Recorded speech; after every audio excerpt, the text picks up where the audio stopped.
एक महात्मा जी कथा कर रहे थे। वो योगी थे, योग विद्या जानते थे, योग, और अपने श्रोताओं को योग भी सिखाया करते थे। बड़े उच्च कोटि के विद्वान थे, योग सिखाया करते थे और योग सिखाते सिखाते बड़ी अच्छी अच्छी बातें भी बताया करते थे, जीवन के लिए बहुत उपयोगी बातें भी बताया करते थे।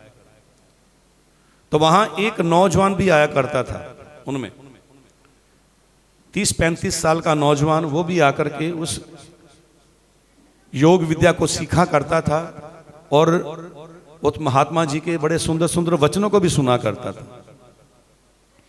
तो महात्मा जी कथा कर रहे थे, पहले तो उन्होंने योग विद्या सिखाई, वो नौजवान भी बीच में बैठा हुआ था।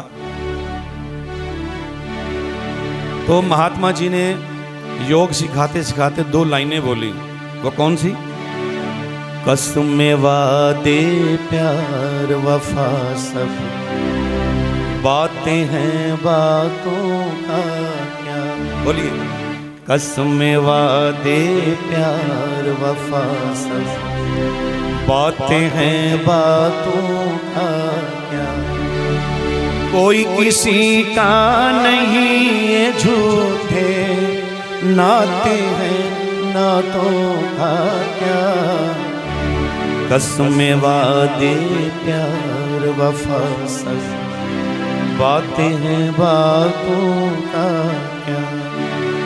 महात्मा जी ने ये 2 पंक्तियां सुनाई और साथ में कहा कि संसार में केवल और केवल परमात्मा अपना होता है और कोई किसी का नहीं होता, सब झूठे रिश्ते नाते हैं। जब मुसीबत पड़ती है तो सब साथ छोड़ देते हैं, लेकिन परमात्मा कभी साथ नहीं छोड़ता। उपदेश दे रहे थे कि कोई किसी का नहीं है, सब झूठे रिश्ते नाते हैं, कोई किसी से प्यार नहीं करता, सब स्वार्थ के रिश्ते नाते हैं।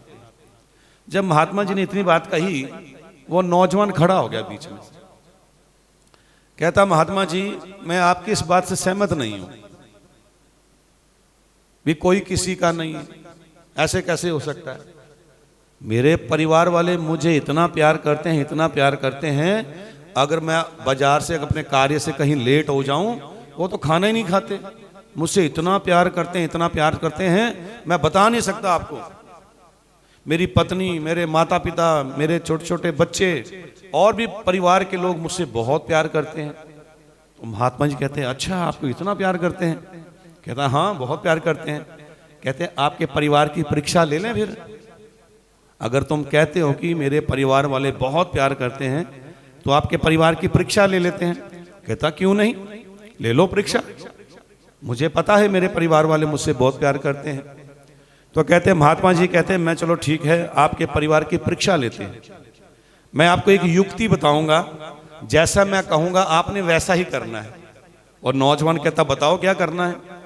तो महात्मा जी कहते हैं आपने घर जाना है, घर जाकर के 4 पाई पर लेट जाना है।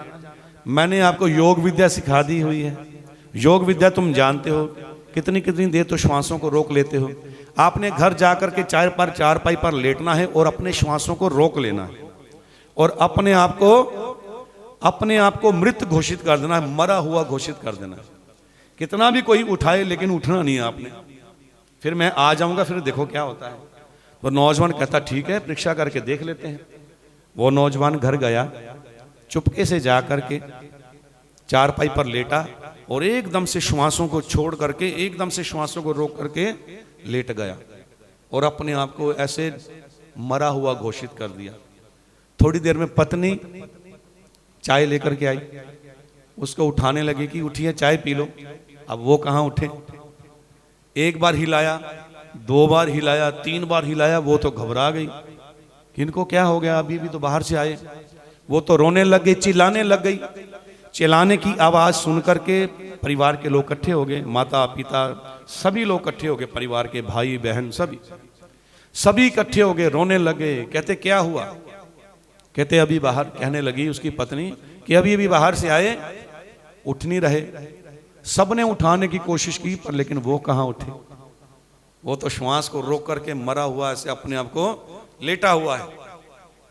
सभी रोने चिल्लाने लग गए, 1 बार हिलाया, 2 बार हिलाया, लेकिन वो नहीं उठे। रोना चिल्लाना शुरू, रोने चिल्लाने की आवाज सुन करके गली मोहल्ले वाले, आस पड़ोस वाले भी आ गए। भी क्या हो गया? साथ वाले पड़ोसी में बड़ी शोर हो गया, रोने चिल्लाने की आवाज़ आ गई। पड़ोसी भी आ गए। वो जो नौजवान था उसके मित्र भी पास रहते थे, गली मोहल्ले में होते हैं ना, आस पड़ोस में दोस्त बन जाते हैं। उनको भी पता चला कि रोने की आवाज़ आ रही है, वो भी आ गए। आस पड़ोस वाले भी इकट्ठे हो गए, उसके मित्र 3-4 मित्र थे वो भी इकट्ठे हो गए, वहाँ सब इकट्ठे हो गए। और ऊपर से वो महात्मा जी भी आ गए जिन्होंने वो युक्ति बताई थी। महात्मा जी भी आ गए, सभी रो रहे हैं, चिल्ला रहे हैं, परिवार के लोग रो रहे हैं। तो महात्मा जी ने कहा क्या बात है, क्यों रो रहे हो? कहते हैं अभी बाहर से आए तो उठ नहीं रहे, कुछ गड़बड़ लग रही है। तो महात्मा जी कहते हैं रुको मैं देखता हूँ। महात्मा जी आगे बढ़े उस नौजवान के पास, ऐसे बाजू को उठाया, नब्ज को देखा ऐसे करके, और कहने अरे ये तो गए भगवान के पास, ये तो मर गए। और रोना चिल्लाना, चीखें चिल्लाने की आवाजें आने लग गई। जब जोर जोर से चिल्लाने लगे तो महात्मा जी कहते चुप कर जाओ, मेरे पास एक युक्ति है, इसको जिंदा कर सकता हूं मैं। ये तो मर गए, इनको जिंदा कर सकता हूं, एक मेरे पास युक्ति है। तो सारे थोड़ी देर के लिए शांत हो गए। भी अच्छा, जिंदा भी हो सकते हैं, वो कैसे? महात्मा जी कैसे कहते जाओ एक लोटे में पानी लेकर के आओ। और एक व्यक्ति गया, लोटे में पानी लेकर के आया।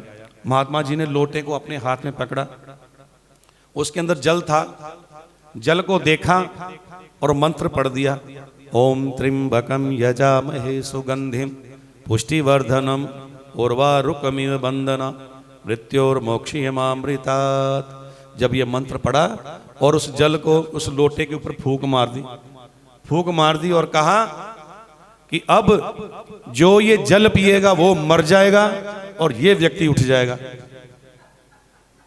फंस गए सारे। अब महात्मा जी फिर बोले कि रोने की जरूरत नहीं है, जो ये जल पिएगा वो व्यक्ति मर जाएगा और ये व्यक्ति उठ जाएगा। सब एक दूसरे का मुंह देखने लगे, अब जल पिए कौन, अब मरे कौन? मरने वाला तो मर गया, मरने वाला तो मर गया। अब कौन मरना चाहता भाई? मरना तो कोई नहीं चाहता। महात्मा जी लोटा पकड़ करके खड़े हैं। महात्मा जी ने फिर कहा देखो, अगर इनको जिंदा करना चाहते हो तो कोई ना कोई ये जल पी ले, वो मर जाएगा, ये उठ जाएगा। जब इतनी बार, तीसरी बार कहा तो पड़ोसी खड़े थे सब भी पास में। उन्होंने सोचा कि टाइम पर निकलना चाहिए यहाँ से, कहीं लोटा हमारी तरफ ना आ जाए। तो पड़ोसी एक एक करके निकलने लग गए। तो उसके नौजवान के मित्र भी खड़े थे। उन्होंने देखा कि पड़ोसी तो निकल गए, हमारा यहाँ क्या काम है, अब हमें भी समय पर निकलना चाहिए। पड़ोसी भी गए, उसके दोस्त भी गए और रह गए परिवार वाले। महात्मा जी लोटा पकड़ करके खड़े हैं और परिवार वाले मौन खड़े हैं, कोई नहीं बोल रहा, कोई हिम्मत नहीं दिखा रहा उसको लोटे को, पानी को पीने के लिए। महात्मा जी ने 1 मिनट हो गया, फिर चुप रहे थोड़ी देर के लिए, लोटा पकड़ा, कहने लगे अरे कोई नहीं पिएगा पानी, कोई तो पानी पिएगा या मुझे पीना पड़ेगा? तो सब बोल पड़े हाँ हाँ महात्मा जी ये कृपा आप ही करो, महात्मा जी ये कृपा आप ही करो, ये जल आप ही पियो, क्योंकि आपका तो ये जो जीवन मिला ना आपका, ये तो परोपकार के लिए मिला हुआ है आपको। आप तो महात्मा हैं, गुरु हैं, संत हैं, आपको तो परोपकार करना है, ये कृपा आप ही करो, हमें ना जल पिलाओ। तो ये सारी बातें वो लड़का सुन रहा था, वो जो नौजवान था लेटा हुआ था ना, वो सारी बातें सुन रहा था। उसने अपने श्वासों को जो रोका हुआ था एकदम से छोड़ा और खड़ा हो गया। कहने लगा महात्मा जी आपको जल पीने की जरूरत नहीं है, आप बिल्कुल ठीक कहते थे, आप बिल्कुल ठीक कहते थे कि कोई किसी का नहीं है, सब झूठे रिश्ते नाते हैं, कोई नहीं मरता किसी के लिए, ये सब स्वार्थ के रिश्ते नाते हैं। आप बिल्कुल ठीक कहते हो, परमात्मा ही अपना है, उसको आधार बनाओ, परमात्मा को, ईश्वर को आधार बनाओ। सब छोड़ के चले जाते हैं, जब शमशान में जला करके आते हैं ना, कोई नहीं वहां रुकता, सब छोड़ करके चले जाते हैं। अंत यही है, परमात्मा ही सबका रक्षक है, सबका दाता है, सृष्टि को चलाने वाला, मिटाने वाला, हमारे कर्मों को हमारे कर्मों के अनुसार हमको फल देने वाला वो परम पिता परमात्मा है। इसलिए बार बार कहा जाता है ईश्वर का ध्यान करो, चिंतन करो, उसको अपने अंग संग मान करके अपने कर्मों को करो। तो कहने का इस कहानी से तात्पर्य यही है, यही शिक्षा मिलती है कि अपने परिवार के साथ जुड़ करके रहना है, लेकिन मोह माया में नहीं फंसना। बस इतनी कहानी का शीर्षक है। मोह माया में मत फंसो, अपने अपने कर्तव्यों का पालन करो, अपने कर्तव्यों का पालन करो और मोह माया में मत फंसो। बस इसी कहानी से यही शिक्षा मिलती है। और उस परम पिता परमात्मा को अपने अंग संग मान करके जो व्यक्ति अपने जीवन को जीता है, जीवन में कभी हताश और निराश नहीं होता। आइए, बड़ा प्यारा गीत है।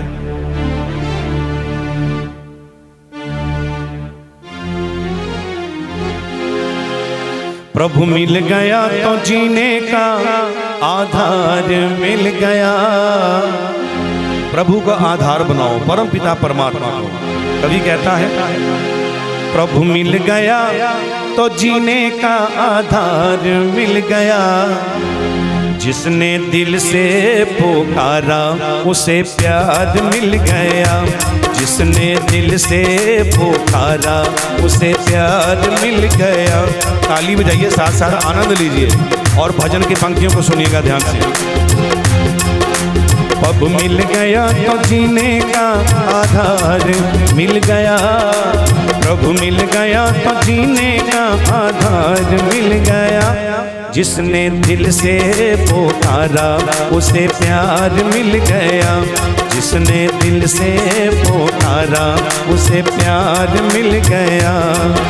प्रभु मिल गया तो जीने का आधार मिल गया। प्रभु मिल गया तो जीने का आधार मिल गया। जिसने दिल से पुकारा उसे प्यार मिल गया। जिसने दिल से पुकारा उसे प्यार मिल गया।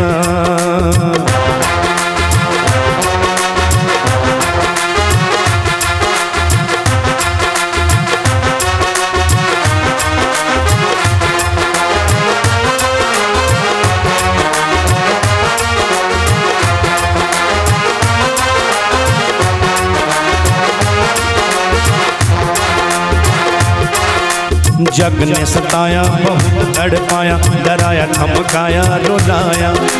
जग ने सताया बहुत तड़पाया, डराया धमकाया रुलाया। टूटी कश्ती ना माची ना किनारा था।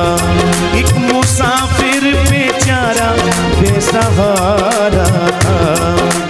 दिल खिल उठा अचानक तारनहार मिल गया। दिल खिल उठा अचानक तारनहार मिल गया। जिसने दिल से पुकारा उसे प्यार मिल गया। जिसने दिल से पुकारा उसे प्यार मिल गया। प्रभु मिल गया तो जीने का आधार मिल गया। प्रभु मिल गया तो जीने का आधार मिल गया। जिसने दिल से पुकारा उसे प्यार मिल गया। जिसने दिल से पुकारा उसे प्यार मिल गया।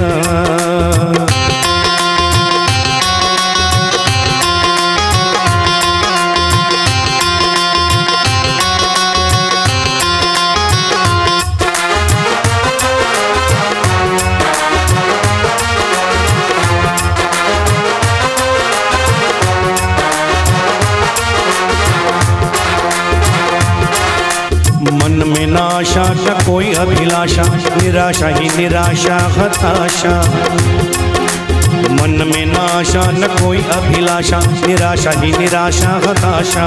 फूल खिलते ही भंवरे गुनगुनाने लगे। हर तरफ से नज़ारे मुस्कुराने लगे। फूल को बहारे बहारों को गुलजार मिल गया। फूल को बहारे बहारों को गुलजार मिल गया।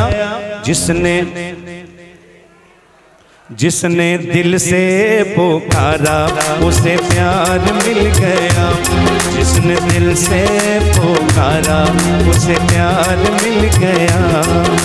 प्रभु मिल गया तो जीने का आधार मिल गया।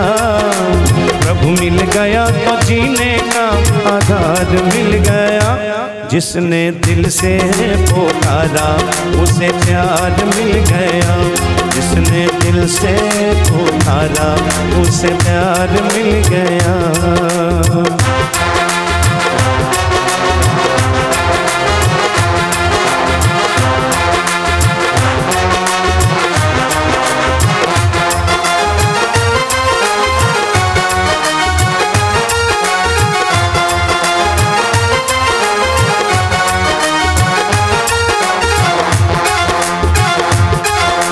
चंदा ना सितारा न कोई उजियारा, गहन अंधियारा पसारा। चंदा ना सितारा न कोई उजियारा, गहन अंधियारा पसारा।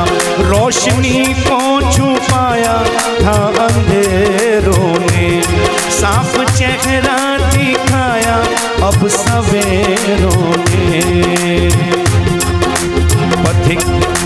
पथिक हजारों उजालों का संसार मिल गया। पथिक हजारों उजालों का संसार मिल गया। जिसने दिल से पुकारा उसे प्यार मिल गया। जिसने दिल से पुकारा उसे प्यार मिल गया। प्रभु मिल गया तो जीने का आधार मिल गया। प्रभु मिल गया तो जीने का आधार मिल गया। जिसने दिल से पुकारा उसे प्यार मिल गया। जिसने दिल से पुकारा उसे प्यार मिल गया। जिसने दिल से पुकारा उसे प्यार मिल गया। जिसने दिल से पुकारा उसे प्यार मिल गया। बोलिए सच्चिदानंद भगवान की जय। बोलिए महर्षि दयानंद की जय। थोड़े से समय के लिए मुझे अभी भजन कहने के लिए कहा, मैं अपनी वाणी को यहीं विराम देता हूँ। अब थोड़ा सा कार्यक्रम आर्य समाज का जो भी है वो आपके बीच में रहेगा। इसके बाद फिर मैं आपके बीच में भजनों के माध्यम से कुछ और चर्चा करेंगे। आइए आगे का कार्यक्रम देखते हैं, सुनते हैं। धन्यवाद।